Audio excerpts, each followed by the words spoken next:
Good morning. Happy Monday. It is 5 a.m. here. The sun has not come up. It's starting to think about it, but we're not there yet.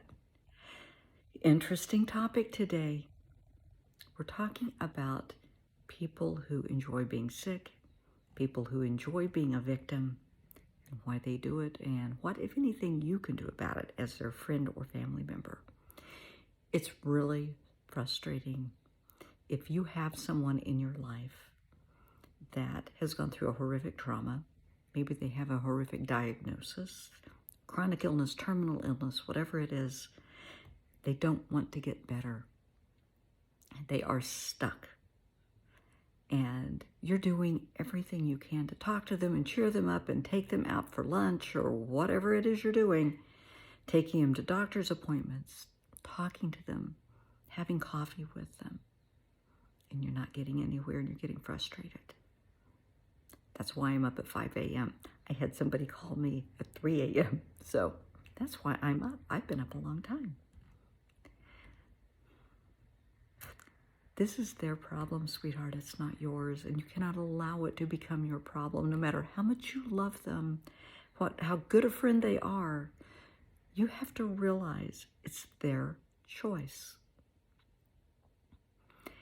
This is going to sound very harsh, but it's the truth. There are people in this world that thoroughly enjoy being a victim. They thoroughly enjoy the trauma. They thoroughly enjoy being sick because it's an attention-seeking behavior. And they know no matter how horrible they feel, how horrible the toxic or abusive environment they're in, they're getting a payoff, an emotional payoff, not to move out of that. Maybe the payoff is they're getting medications, pain medications, anxiety medications, whatever it is. They may be addicted, and they know if they leave that toxic environment, they may lose that prescription. I see this all the time. If they get the treatment, the medical treatment that they really need to fix the underlying issue, they're not going to get the pain meds anymore. They're addicted. Maybe they just like the attention.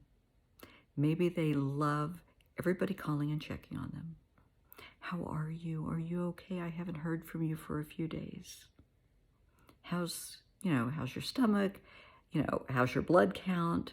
How are your bruises, your broken bones, whatever it is? They like that attention. That's the payoff. It's attention-seeking behavior. So you have to get to a point where you realize you're enabling them.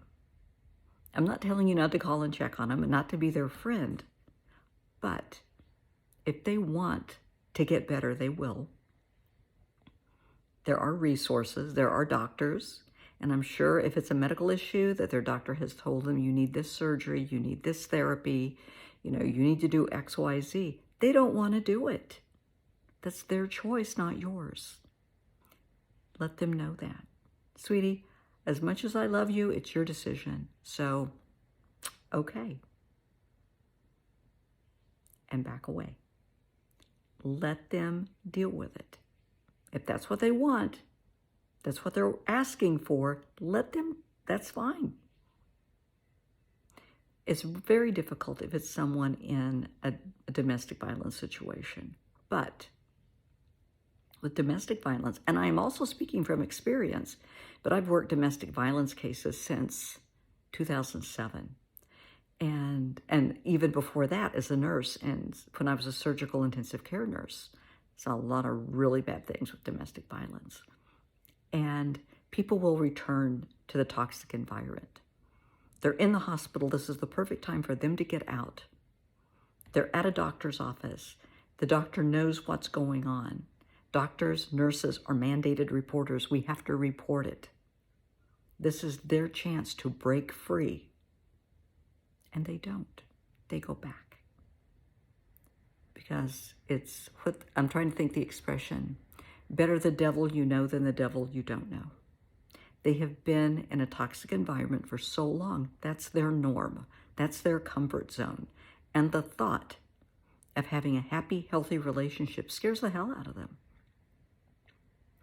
And I have seen clients who will leave a toxic environment, get out, and they'll be out for maybe 6 months, and they're doing well. They have a job.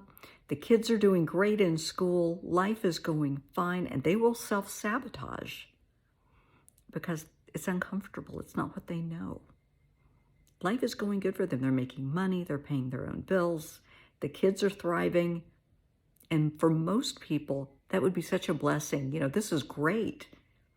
But they're addicted to the trauma. They're addicted to the payoff of, and this sounds very sick and twisted, but with family violence, domestic violence, there's a cycle. And I spoke about it the other day. Something will set the abuser off, and they will unleash their anger and rage, and then it's over, and there will be maybe a honeymoon period. That might be a day, it might be a month, it might be 6 months. And at the end of that time, they're going to do it all over again. But this has happened for so long. The victim knows the cycle. They know what's going to set them off, and you will hear them talk about it. They came home in a bad mood, and I knew what was going to happen. I sent the kids to their room. They knew what was going to happen next. They're addicted, emotionally addicted to the violence. And I know that sounds horrible, but it's very true. There's not a lot you can do about that. You can be there for them, offer to help them, but this is their choice. There are people who are physically ill. They have a horrible diagnosis. They know they need surgery. They know they need this type of intervention, whether it's a surgical intervention, physical therapy, whatever it is, and they refuse to do it. Nope. I don't want it. Nope. Why? You're in pain. You can't do this, you can't do that, you can't enjoy life, you have no quality of life. I don't want to do it. Okay. They like the attention, possibly addicted to the drugs, but honey, that's their choice. And you have to realize that. As good a friend as you are, as good a relative as you are, as good a spouse or significant other as you are, that's their choice. Do not enable them. It's one thing to call and check on somebody or send a text and check on somebody. It's another thing to hover around them. Well, what can I get you? I hate to see you in pain. Bless your heart. Here, let me get you your pills. Let me get you this. Let me get you that. Because they're eating that up. That's exactly what they want. They want the attention. Attention-seeking behaviors. It's a slippery slope. A lot of folks are on it.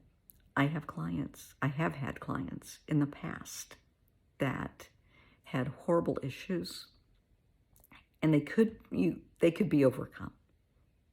And we were making progress, and then they realized they're making progress. This feels uncomfortable. I liked it better when I was miserable, because then I knew I was miserable all the time. And they felt they were waiting for the other shoe to drop. Well, honey, the other shoe isn't going to drop unless you throw it down. But that's what they choose to do. They will self-sabotage. And that's their choice. Don't take it personally. It's not you. You're not failing them. Don't buy into, the BS of when they start saying, nobody cares about me, nobody wants to be around me, nobody loves me, I'm all alone. Well, honey, they probably pushed everybody away. People will only put up with so much for so long. Think about it. Do not enable their behaviors. And you can just set them down depending on the friendship or the relationship and say, look, you obviously enjoy being sick. No, I don't. You don't understand. Yeah, I do. I understand more than you think. You like the attention. You like people asking about you all the time. And when people will ask about them, how are you doing? It's a bad day, but I don't want to talk. I'm in pain. I don't want to talk. But they will get mad if you say okay and hang up. They will get mad if you don't call again. Well, the last time I talked to you, you were in pain and didn't want to talk. Yeah, but that was then. Don't enable them. Care about them. Love them. Check on them. But do not enable bad behaviors. If they need to have a procedure, they need to have surgery, they need to have therapy, say, look, if you want to go, I will drive you. If you need surgery, I will take you. I will be there. But it's your decision. You have to make that decision. It's on them. Solely upon them. Don't get sucked in to their little toxic cycles. Don't do it. And it's hard when you care about somebody. It really is, because you feel you're giving up on them. And you're not, because they've kind of given up on themselves. They don't want to get better. They want to stay stuck. Don't enable bad behavior.